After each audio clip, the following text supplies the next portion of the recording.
Pourquoi Kémy Séba a pris cette décision? Pourquoi ce geste? Donc c'est ça la question. Je vous remercie infiniment, mon cher frère. Déjà pour commencer, le nous m'inquiète parce que j'ai parlé avec beaucoup de journalistes africains. Moi-même, je suis journaliste africain à Vox Africa. Les persécutions que l'on subit, les diabolisations que l'on subit des médias français, on n'entend pas les médias qui sont en train de s'exclamer au faso quand il y a des diabolisations, des propagandes qui visent à salir le combat et le travail politique des panafricains qui risquent leur vie pour la souveraineté de nos États.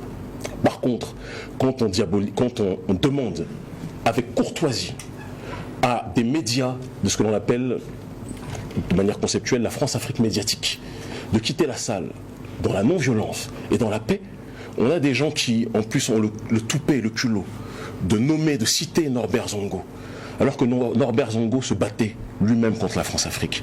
Il y a quelque chose qui vous a profondément échappé, mais qui m'a rassuré, qui n'a pas échappé à bon nombre d'Africains quand je regarde sur les réseaux sociaux, notamment la vidéo dans son entièreté, parce que certains médias du Faso ont diffusé un extrait de la vidéo, pas le début, parce que ça ne les arrangeait pas qu'on entende le propos dans son entièreté. J'ai bien dit que cette personne a l'air sympathique, d'accord, mais vous travaillez pour quel média? TV5 Monde, d'accord. Les médias français, les médias de la France-Afrique font depuis un certain nombre d'années un travail de déstabilisation, de diabolisation. Il y a eu les jeunes militants qui se sont mobilisés à Kaya contre justement l'armée française en tant que telle.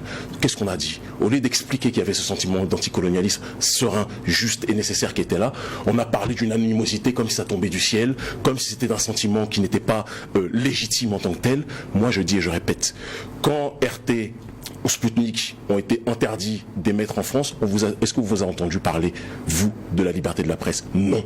Est-ce qu'on a entendu Réseau sans frontières, qui est en réalité réseau de médias occidentaux sans frontières, ou Reporters sans frontières, dire que c'était injuste? Non. Par contre, quand on touche à des médias de la France-Afrique, auxquels certains médias africains s'abreuvent aveuglement, parce que dans ce complexe d'infériorité, dès que ça touche les médias français, beaucoup sont en train de japper comme malheureusement des animaux de compagnie, c'est quelque chose qui les choque.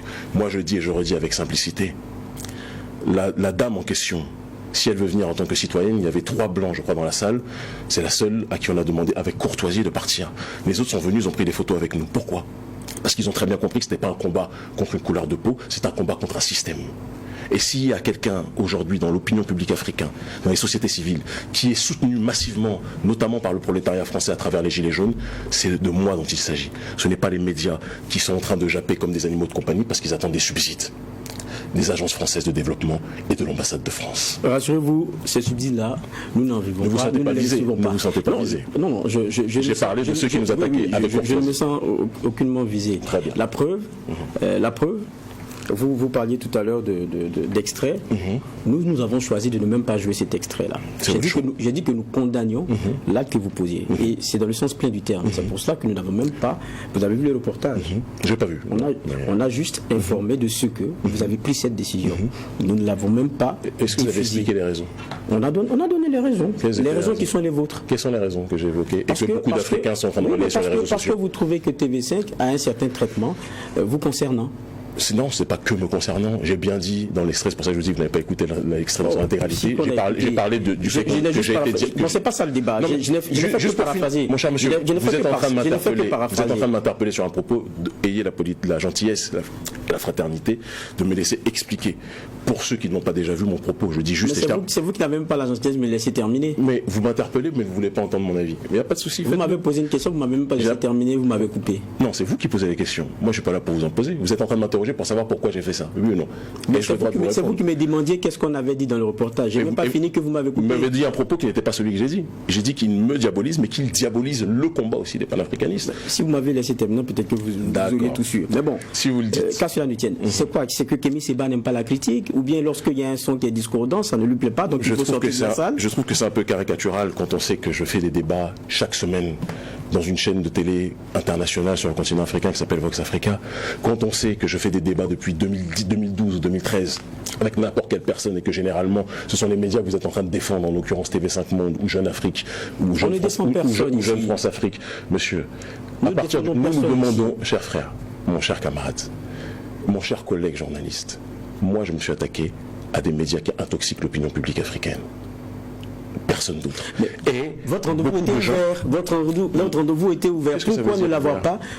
Parce que j'ai comme l'impression qu'il y a une dynamique aussi d'humiliation. Pourquoi lui avoir permis d'accéder à la salle pour après lui dire de sortir? Vous êtes sûr que je lui ai permis d'accéder à la salle? Alors je vais vous répondre, si vous êtes vraiment intéressé par ma réponse. Terminé. Vous savez, pour la première fois en 20 ans, chaque fois que nous organisons une mobilisation, je suis 4 à 5 jours avant la mobilisation pour préparer le terrain, pour passer le message de la mobilisation dans les médias. Pour une raison qui m'échappe, mon vol a été annulé à 2 reprises cette semaine. Et je suis arrivé, alors que la mobilisation commençait à 14h, je suis arrivé à 16h30 à la salle. Parce que je suis arrivé à l'aéroport, j'ai quitté l'aéroport à 16h. Comment vouliez-vous que je puisse en amont parler aux journalistes comme nous le faisons tout le temps, quand moi-même je n'ai pas été autorisé ou je n'ai pas eu la possibilité de rentrer avant pour des raisons techniques et autres en tant que telles. Dès que je suis venu, ma démarche a été de me demander quels étaient les médias en présence.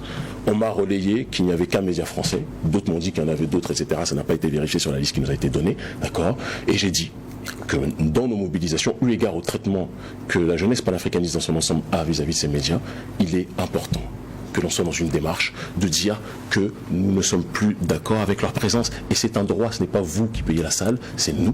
C'est un droit que dans une mobilisation, moi-même je suis journaliste, je couvre des événements, vous-même qui parlez, si vous voulez faire, quand vous allez à l'Élysée, si l'Élysée ne veut pas vous entendre ou ne veut pas voir votre média, il vous dit de partir. Il y a des médias qui ont dit de partir, je n'ai pas entendu un seul journaliste du Faso. Quand il y a des médias comme des médias internationaux comme RT ou autres qui ont été interdits, profondément censurés, ça n'indigne personne. Mais je peux le comprendre, il y a une culture, comme le disait Frantz Fanon quelque part, ce syndrome de Stockholm. Quand ce sont des médias qui nous humilient constamment, certains Africains ont encore du mal à se déconnecter vis-à-vis de cette matrice-là, et puis il y en a d'autres qui comprennent la situation. Ce qui me rassure, et je termine par là, c'est que j'ai quand même vu, que ce soit dans les rues, ici au Faso, ou que ce soit sur les réseaux sociaux, énormément de gens qui nous ont salués, qui ont dit Kémy, heureusement qu'il y a des gens comme toi qui sont capables de dire que nous ne voulons plus de l'intoxication des médias de la France-Afrique, et ça pour moi c'est la meilleure des réponses. Et vous pensez que c'est en les refusant dans des salles, par exemple, dans lesquelles vous partagez certains discours, que bon, ils ne seront plus entendus? Ce qui m'intéresse et ce que je trouve assez troublant dans la démarche journalistique, c'est le manque de volonté de chercher l'histoire dans sa globalité. Vous pensez que notre réaction tombe du ciel? Est-ce que vous savez la diabolisation hystérique que le courant panafricaniste subit vis-à-vis de ces médias? Ça ne vous pose pas de problème. Ça vous dérange moins.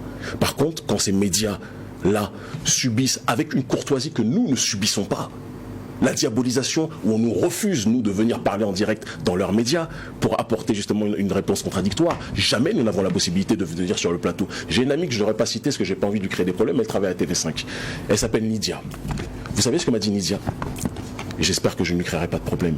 Elle m'a dit, Kémy, le problème c'est que faire des reportages sur vous, c'est une chose, mais ils n'accepteront jamais de te laisser parler en direct là-bas parce qu'ils n'ont pas envie d'entendre ton son de cloche.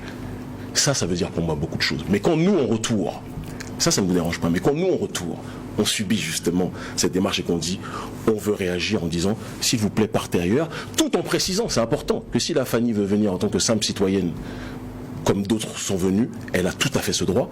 Là, certains font les vierges effarouchées. Ça me fait doucement rire.